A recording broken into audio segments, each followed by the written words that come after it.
Quantas vezes em situações difíceis a gente fica até sem palavras diante de Deus. Spurgeon disse que ao orar tem certos mendigos que eles não falam nada, eles simplesmente ficam sentados lá na calçada e só olhar para aquele mendigo você sente vontade de dar alguma coisa. Ele não está pedindo nada, mas você vê a miséria dele. Então às vezes é exatamente isso, não precisamos nem de palavra. A gente está numa situação, a gente levanta o coração para Deus, a gente não sabe nem o que dizer. São gemidos que brotam do nosso coração, anseios. A gente olha para Deus, não sabe nem o que dizer, mas Deus viu a nossa situação. Então esse é o primeiro tipo de oração que a Bíblia menciona, aquela que não é planejada, que é espontânea, ela é fortuita, ela aparece nas circunstâncias, ela brota do nosso coração, ela surge no momento de necessidade. Eu creio que todo crente verdadeiro, ele está acostumado com isso, ele sabe o que é que eu estou dizendo. O segundo tipo de oração que a Bíblia fala é aquela oração que é planejada, estruturada e que a pessoa separa um tempo em que ela vai orar. Isso é uma prática dos cristãos há muito tempo aprendida com os judeus. Os judeus tinham 3 horas no dia, 3 momentos no dia em que eles paravam o que estavam fazendo. Se eles estavam em Jerusalém, eles iam para o templo. Se estavam fora de Jerusalém, eles se ajoelhavam voltados para o templo. 3 vezes o dia, eles clamavam a Deus, oravam a Deus. Era programado, estava certo, é horário fixo, sabia direitinho o que ia fazer. Então isso é importante também para nós, que nós tenhamos momentos de oração, tempos separados em que nós vamos nos dedicar a Deus. E às vezes é bom também que a oração tenha uma estrutura. Orar não é simplesmente, pode ser também essas projeções que nós fazemos espontaneamente, como eu mencionei. Mas você pode orar de forma estruturada, afinal foi Jesus que nos ensinou. Ele disse assim: quando vocês orarem, vocês orarão da seguinte maneira. Como? Pai nosso, que estás nos céus, santificado seja o teu nome, venha a nós o teu reino, seja feita a tua vontade, pão nosso de cada dia nos dá hoje, perdoa as nossas dívidas, não nos deixe cair em tentação. Notou? Tem uma estrutura, Jesus nos ensinou. Você pede pelas coisas de Deus, pede pão, perdão e proteção, reconhece que toda a glória é dele, amém. Ali é um modelo a ser seguido. Ou seja, você pode ter um momento de oração em que você tem uma oração estruturada. Você sabe exatamente o que é que você vai fazer. Começa com adoração, vai para a petição, faz confissão de pecados, tempo de adoração, canta louvores a Deus, lê a Bíblia. Você tem aquele momento com Deus separado e preparado. Isso é uma maravilha. Que bênção quando os crentes sabem fazer isso e gostam de fazer isso. Terceiro tipo de oração que aparece na Bíblia é a oração em secreto. É aquela que você faz sozinho, sem ninguém saber, não é? Sem ninguém saber. É quando você tira um tempo para estar a sós com Deus. Jesus recomendou isso quando ele disse: quando você orar, entra no teu quarto, tranca, fecha a porta, está entre você e Deus, e diz lá que o Deus que te vê em segredo, ele te recompensará.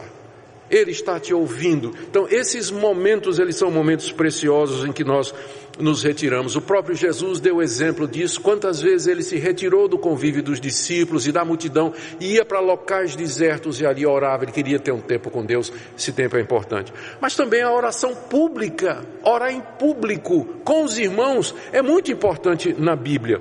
A Escritura também recomenda essa oração. Jesus até prometeu: onde estiverem 2 ou 3 reunidos em meu nome, ali estou eu no meio deles. E se 2 ou 3 concordarem aqui na terra sobre o que pedirem, será feito, porque eu estou lá no meio. Então Jesus santificou, aprovou e determinou a oração em público, para nós orarmos com os nossos irmãos. Ele prometeu que ele estaria conosco.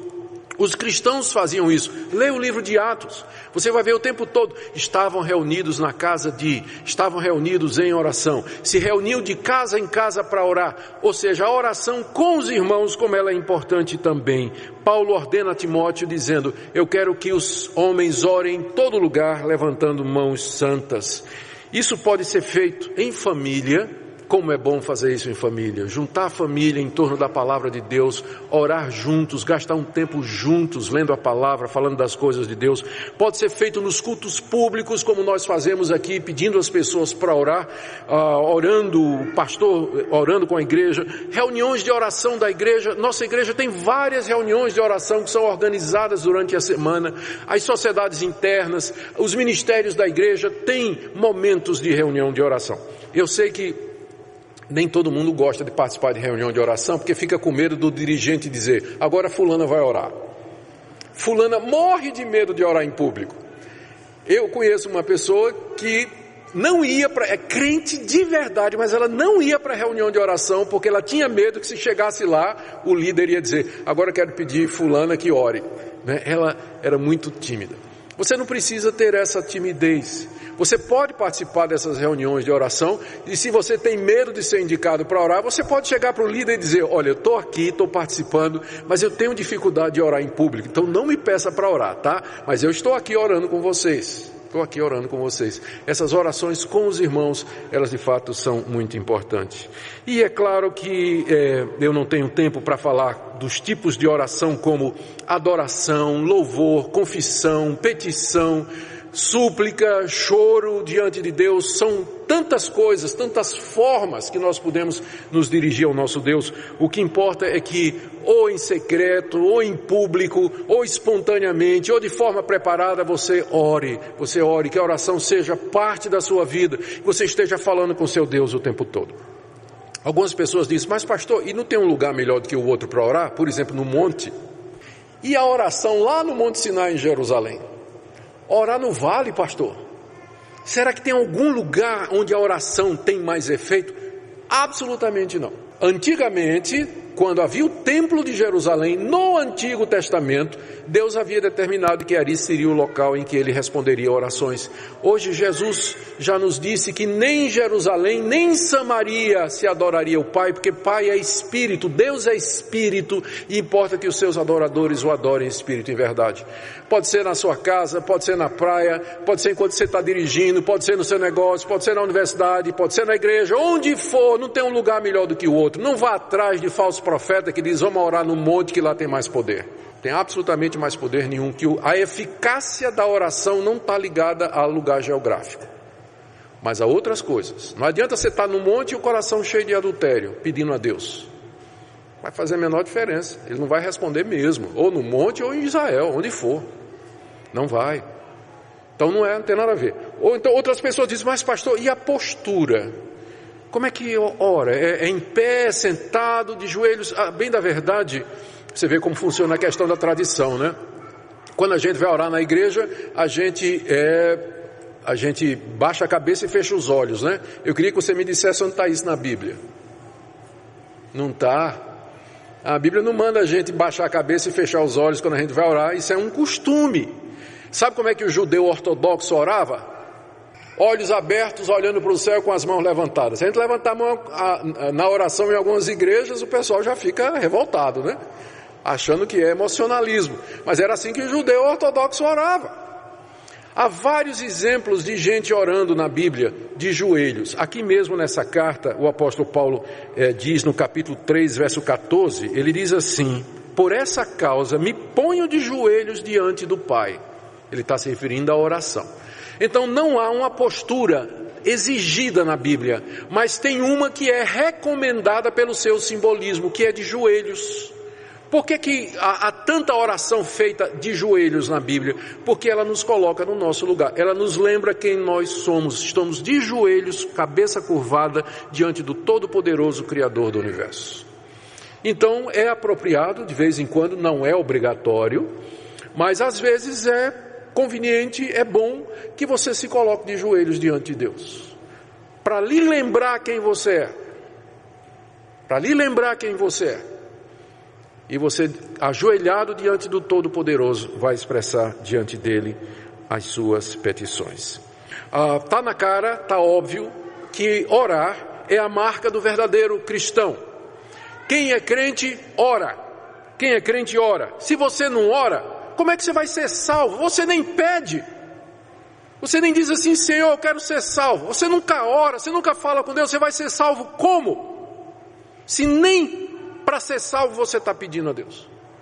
Então, se você não tem uma vida regular de oração, orando em todo o tempo, se dirigindo a Deus várias vezes por dia, então eu quero que você faça essa pergunta: por que é que eu não oro? Por que é que eu não tenho vontade de falar com Deus? Por que orar para mim é uma coisa estranha? Eu tenho que fazer tanta força, é difícil, é complicado. Por que isso? Eu queria que você se perguntasse nessa manhã. Pode ter duas explicações. Primeiro, você não é crente. Você nunca nasceu de novo. E a carne, a nossa natureza pecaminosa, ela é inimiga de Deus. Ela não quer falar com Deus, ela não quer se humilhar diante de Deus, ela não quer buscar a Deus. Ou então, você é um crente verdadeiro, mas você vem negligenciando a oração, você vem entristecendo o Espírito Santo com seus pecados, você vem dando prioridade a outras coisas, esquecido desse momento importante no seu dia a dia em que você deve buscar a Deus e servir a Ele de todo o coração. E você diz assim: pastor, eu quero orar, eu tenho vontade, mas eu sinto dificuldade. Eu sei que meu tempo já foi embora, mas isso aqui eu não posso deixar de dizer. Uma orientação. Eu tenho dificuldade às vezes eu vou orar, mas a minha mente está desfocada, eu não consigo me concentrar, a cabeça está daquele jeito. Então eu, crente velho, já aprendi alguns truques. Então quando... pois é. Então dizem que ninguém ensina truque novo a cachorro velho, né? Então de repente você é um cachorro velho que hoje vai aprender um truque novo. Então quando tenho essa dificuldade, eu tenho dois caminhos. Primeiro, eu geralmente tenho um plano de leitura da Bíblia. Eu tenho uma Bíblia só para isso, onde eu abro a Bíblia e estou fazendo uma sequência. E aí o que é que eu faço? Eu oro a Bíblia. A minha mente está tão assim, que aí o que é que eu faço? Vamos pegar aqui, por exemplo, estou aberto aqui em Efésios 6. Diz logo o primeiro verso: sede fortalecidos no Senhor e na força do seu poder. Aí eu vou orar assim: Senhor, eu não tenho feito isso. Peço que o Senhor me perdoe. Senhor Jesus, me fortalece, me ajuda. Verso 11: revestir de toda a armadura de Deus para ficar firme contra as ciladas do diabo. Eu caí numa cilada do diabo. Eu estou aqui, quero confessar que eu caí numa cilada do diabo. Peço que o Senhor me perdoe. Próximo verso: a nossa luta não é contra sangue e carne, sim contra principados e potestades. Deus, eu não percebi isso, mas eu estava com raiva de fulano, pensando que minha briga é com ele, mas eu estou vendo agora que não é. Perdoa a minha mágoa, perdoa meu ressentimento. Eu estou vendo agora qual é a verdadeira. Entende? Deixa a Bíblia guiar a sua oração. Ou então, outra coisa que eu faço, eu vou para o modelo que Jesus me deu. Qual foi o modelo que Jesus me deu de oração? O Pai Nosso. Então eu começo a orar o Pai Nosso. Pai Nosso que estás nos céus. Deus, eu te agradeço que eu posso te chamar de Pai. Muito obrigado. E não é só Pai, é Pai Nosso, eu e outros. Obrigado que eu faço parte da igreja, da tua família. Tu és o Pai que está nos céus. Obrigado porque o Senhor me deu um Pai bom aqui na terra. Mas o Senhor é melhor, o Senhor está no céu, o Senhor está vendo tudo. Santificado seja o teu nome. Ó Deus, tu tens um nome. Tu não és uma força, tu tens um nome. E esse nome é santo. Me ajuda a ser santo em toda a minha vida. Santifica a minha família, no meu trabalho. Depois a outra: venha o teu reino. Tu és rei. Que o teu reino venha na minha vida, Senhor. Aí vem: pão nosso de cada dia. Entende? Ora o Pai Nosso. Isso é o que era chamado de Lectio Divina pelos místicos da Idade Média. Era aquele momento em que você, usando a Escritura, você ora a Escritura e se dirige a Deus. Isso ajuda você a você orar quando você se sente sem condições de orar. Mas o importante é que você ore, que você desenvolva esse tempo de oração com Deus, que é o melhor. A oração muda a nossa perspectiva. Quantas vezes eu me ajoelhei diante de Deus para orar com um problema desse tamanho na cabeça, comecei a orar, eu percebi que na verdade não era um gigante Golias, mas uma baratinha que estava diante de mim. A oração muda a perspectiva, muda nosso coração, muda a situação, abre os olhos, acalenta nosso coração, traz conforto, alívio, nos coloca em comunhão com aquele que é Senhor de todas as coisas.